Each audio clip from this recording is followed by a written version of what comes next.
శ్రావణ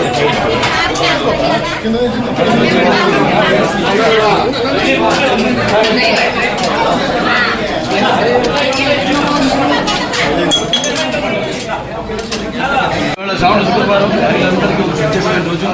శ్రావణ శుక్రవారం అంటే నూనె నూతనం. అలాగే ఈరోజు నిన్న స్వాతంత్ర దినోత్సవం రోజు అక్కడ మా బసవతారక ఇండోమెరికన్ క్యాన్సర్ హాస్పిటల్ ఏదైతే అమ్మగారి పేరుతో ఉందో అండ్ రీసెర్చ్ ఇన్స్టిట్యూట్ హైదరాబాద్లో మేము అక్కడ జెండా ఎగురవేయడం జరిగింది. ఎందుకంటే నేను ఇక్కడ కావడం ఇవాళ నాన్నగారి పేరుతో నిన్న అమ్మగారి పేరుతో ఉన్న ఆసుపత్రిలో జెండా శుభ్రం చేయడం ఇవాళ అనుకోకుండా ఇక్కడ అన్న క్యాంటీన్ అయితే ఏదైతే అన్న అంటే ఎవరు ఇంకా ఎంత మరి దానికన్నా మరి ఆయన ప్రారంభించడం జరిగింది. అక్షయ పాత్ర వారు ముందుకు వచ్చారు, వాళ్ళతో టైఅప్ అయ్యి ఈ యొక్క అన్న క్యాంటీన్ ప్రారంభించడం 5 రూపాయలకి టిఫిన్ కానివ్వండి, మధ్యాహ్నం లేకపోతే రాత్రి భోజనాలు కానివ్వండి.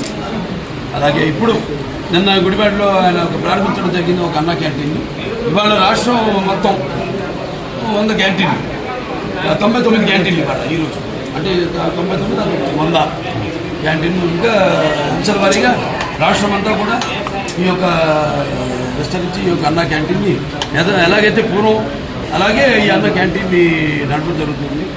ముఖ్యంగా ఈ యొక్క రోజువారీ కూలీ నాది చేసుకునే వాళ్ళు, అంటే ఆర్థికంగా దాని దిగువ రేఖ ఉన్నవాళ్ళు కష్టపడి రెక్కాడితే కానీ డొక్కాడని వాళ్ళకి మరి ఈనాడు ఎంతో పుష్టికరమైన ఆహారం. మీకు తెలుసు అక్షయ పాత్ర వాళ్ళు అంటే మా క్యాన్సర్ హాస్పిటల్ కూడా వాళ్ళు చేస్తుంటారు.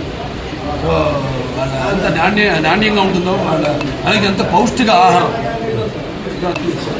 2 నీరు, అది ఆహారం, అన్న క్యాంటీన్ నీరు. మరి ఈనాడు హెచ్ఎన్ఎస్ఎస్ ద్వారా వెల్లపల్లి ద్వారా మనం నీళ్ళు అందించడం జరిగింది. అన్ని చెరువులు కూడా డైరెక్ట్గా హిందూపురం పట్టడానికి ఈ యొక్క దారిని సమస్యలు తీర్చాము.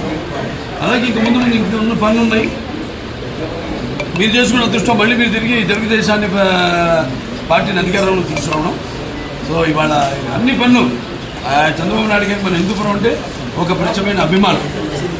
వెంటనే ఆసుపత్రి కూడా డెవలప్ చేయాల్సింది.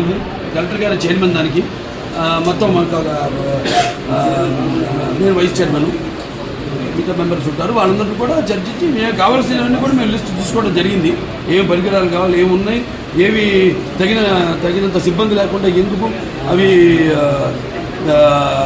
పనికిరాకుండా ఎందుకు పనికిరాకుండా పోయినాయి, వాడకుండా పోయినాయి, అవన్నీ కూడా చర్చించడం జరిగింది. అవి కూడా త్వరగతిని అన్ని కూడా భర్తీ చేసి పూర్వ వైభవం మన ఆసుపత్రికి కూడా తీసుకొస్తాం. సో కలెక్టర్ గారికి ఈ సభాముఖంగా నా ధన్యవాదాలు తెలియజేసుకుంటున్నాను.